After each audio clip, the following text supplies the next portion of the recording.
Henry Lawrence Gantt nace el 20 de mayo de 1861 en una plantación del condado de Calvert, Maryland, el mismo año en el que se inicia la Guerra Civil o la Guerra de Sucesión estadounidense, donde se enfrentaron las regiones norte y sur de Estados Unidos de América, siendo la esclavitud el detonante de esta. El principal representante en rechazar la esclavitud fue Abraham Lincoln, quien representó el nuevo Partido Republicano, el cual se enfrentó con el senador Stephen Douglas, del Partido Demócrata, y defensor de la esclavitud. Finalmente, Lincoln lo derrotó en las elecciones presidenciales de 1861 y asumió la presidencia. Gantt se crió en el seno de una familia propietaria de las plantaciones de esclavos. Tras finalizar la Guerra Civil estadounidense, en donde perdieron esclavos y tierras, su familia decidió mudarse a Baltimore. Se graduó en la escuela de McDonough en 1878 y en la Universidad de Johns Hopkins en 1880. Posteriormente recibió una maestría en Ingeniería Mecánica del Instituto de Tecnología Stevens en Nueva Jersey. Un ingeniero mecánico, al igual que Frederick Taylor, se unió a la Metal Steel Company en 1887. Lo acompañó en sus diversos trabajos hasta 1901, cuando formó su propia empresa de consultoría en ingeniería. Aunque apoyó vigorosamente las ideas de Taylor y realizó trabajo de consultoría en la selección científica de los trabajadores y el desarrollo de los sistemas incentivos mediante bonos. Se desarrolló entre finales del siglo XIX y principios del siglo XX, cuando la economía estadounidense se encontraba en un alto crecimiento. Los negocios de petróleo, acero y los ferrocarriles dieron grandes beneficios a los empresarios y esto acentuó la diferencia con los trabajadores, quienes, inconforme con las malas condiciones de trabajo, dieron inicio al movimiento obrero organizado, en el cual la administración juega un papel histórico importante. Durante 14 años trabajó en colaboración con Taylor, al momento en que sus teorías comenzaron a ser duramente criticadas de deshumanizadas. Gantt mostró un especial interés, no solo teórico, sino práctico por el aspecto humano. El 29 de noviembre de 1899 contrajo matrimonio con Mary E. Snow. Ambos recibieron a su primogénita y única hija Margaret Haight Gantt el 20 de septiembre de 1900.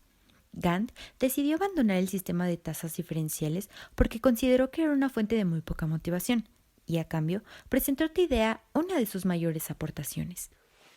Cada uno de los trabajadores que terminara la porción de trabajo diaria que se le hubiera asignado obtendría una bonificación de 50 centavos, y a esto se le agregó otro aliciente. El supervisor obtendría una bonificación por cada uno de los trabajadores que cumpliera con la ración diaria, más otro bono extraordinario si todos lo hacían.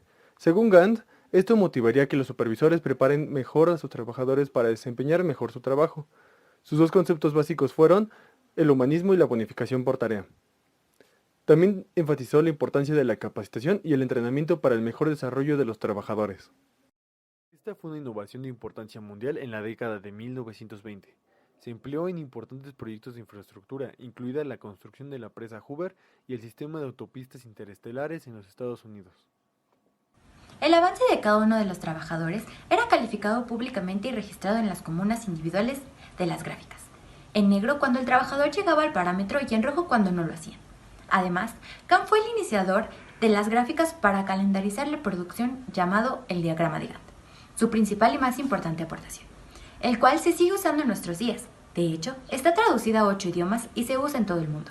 Este gráfico ha sido creado en el 1910. Principalmente surgió como un medio para informar acerca de las fechas de inicio y de fin de las distintas tareas de un proyecto, ya que se presenta de forma de tabla en la que se combinan las actividades de un marco temporal, ocupando un eje distinto, cada una de estas variables. Por lo general, podemos encontrar que los días, las semanas y los meses de manera horizontal, mientras que las actividades, tareas e hitos se encuentran de manera vertical.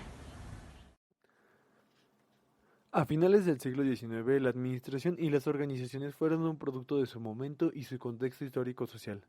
Por tanto, la evolución de la teoría de la administración se entiende en términos de cómo han resuelto las personas las cuestiones de sus relaciones en momentos concretos de la historia.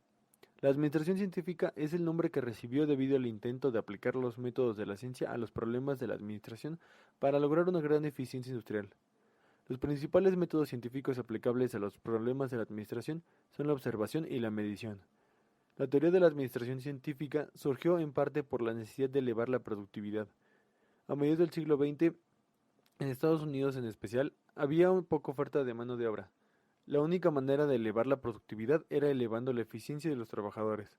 Así fue como Frederick W. Taylor, Henry L. Gantt y Frank y William Gilbreth inventaron el conjunto de principios que se conoce como la teoría de la administración científica. Henry Gantt falleció el 23 de noviembre de 1919 en Penn Island, Nueva York. Desde la década de 1920 se usa su diagrama en Japón, España y la Unión Soviética, ahora Rusia. Además, sentó las bases en 2 instrumentos para graficar que fueron inventados para ayudar a planificar, administrar y controlar organizaciones complejas.